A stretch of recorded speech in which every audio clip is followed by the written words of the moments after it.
Isaac gets serious about this problem. In Genesis 25, verse 21, it says that Isaac entreated the Lord for his wife because she was barren. The Lord was entreated of him, and Rebekah, his wife, conceived. Finally, she conceived. Finally, after many years of waiting, now Isaac and Rebekah are going to have a child. Or, as we know the story, it turns out they get how many? 2 children. They end up with twins. It's great. That's even better, isn't it? You bet. Well, let's fast forward a little more. Again, you don't mind, do you? Because you know this story well. The years go by. The twins are born.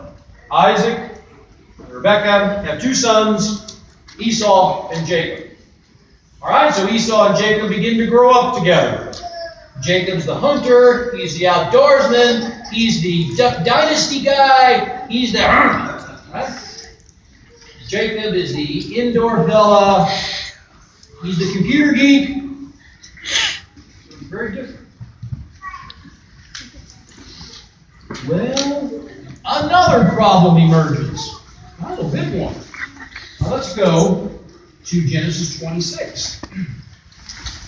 And let's look at verse 34. These boys grow up. Esau, at the age of 40, tells us he married. And Esau was 40 years old when he took to wife Judith, the daughter of Beeri the Hittite, and Bashemath, the daughter of Elon the Hittite, which were agreed with mine to Isaac and Rebekah. Oh my gosh! One of these 2 boys has just married into the Canaanites. A cursed race. A literally cursed race. Not just a not chosen race, like the Assyrians and the Babylonians. This was a cursed race. Alright. Brief reminder to Isaac and Rebekah. Oh, what do we do now? Well, let's go forward a little more. Go forward a little more. Now,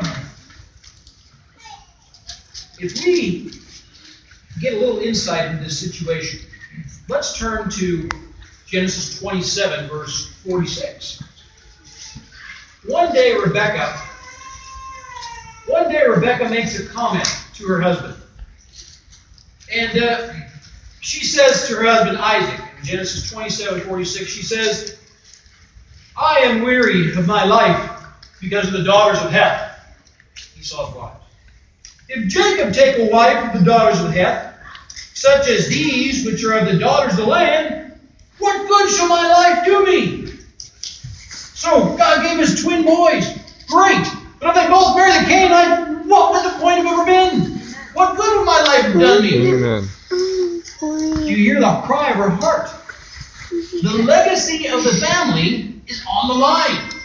I mean, it's literally on the line. Isaac and Rebekah now are getting old. Their boys are at least 40, because that's when Esau took his wife. So she's not having more children. There's no more offspring coming out of this womb. And one of the boys has married totally out in an utterly unacceptable marriage. Utterly unacceptable. Now, Rebekah's distress is tremendous. It's great. It's intense. Now, let's back up a little.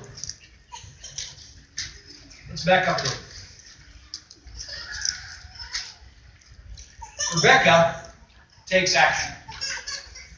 She takes action. Turn to the beginning of that same chapter, chapter 27. And let's look at a story that we're very familiar with. Now you'll notice the last verse of Genesis 26:35 says, there is great grief of mind to Isaac and Rebekah because of Esau's marriage. The very next verse begins in chapter 27, verse 1. The situation evolves. And it came to pass. Now I'm going to read a little bit now, and we're going to begin this story that you'll recognize. It came to pass that when Isaac was old and his eyes were dim so that he could not see, he called Esau his eldest son, and said unto him, My son. And he said unto him, Behold, here am I. And he said, Behold, now I am old, I know not the day of my death. Take, therefore, now, I pray thee, thy weapons, thy quiver, thy bow, go out to the field and make me some venison. and make me savory meat such as I love, and bring it to me that I may eat, and that my soul may bless thee before I die. What is Isaac going to do? What is he about to do? He's about to give everything to Esau, the son whose life has absolutely no future and cannot have a future. Wow. What an error is about to unfold. What an enormous, catastrophic mistake Isaac is about to make. Now, why would Isaac do that? Why would he not understand? The previous verse just told us he was in grief of mind.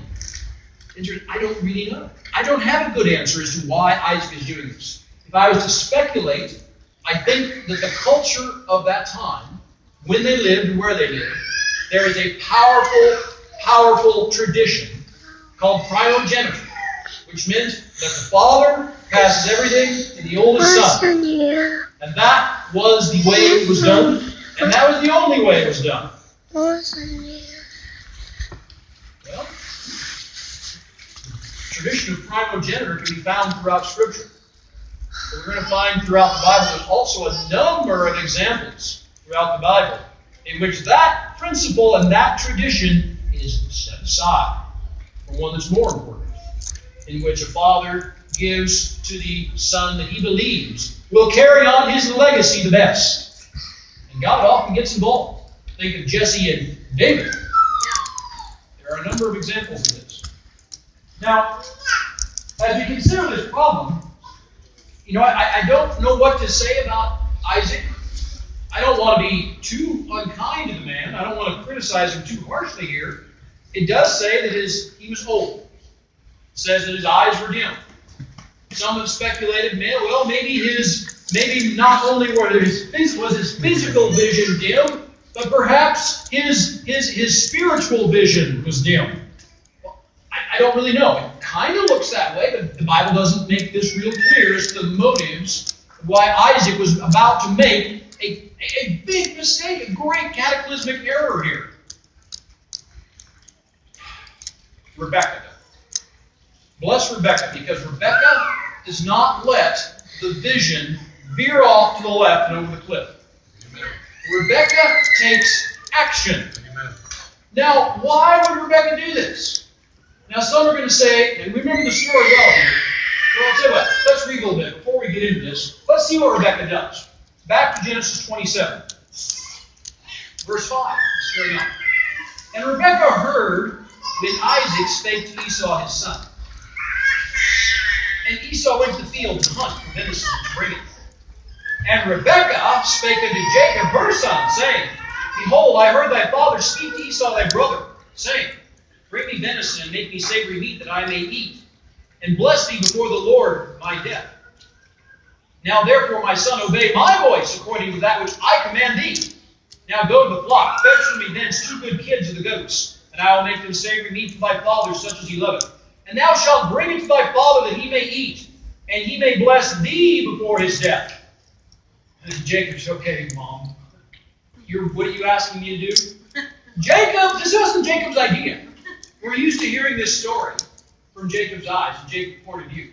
And we're used to saying that Jacob stole a blessing. Well, Jacob was rather somewhat concerned about this, wasn't he? Let's look at what he says. Verse 11. Jacob said to Rebekah his mother, Behold, Esau my brother is a hairy man, and I'm stupid. And my father might be blind, he's not stupid. My father peradventure will feel me, and I shall seem to him as a deceiver, and I shall bring a curse upon me, not a blessing. Jacob is not excited about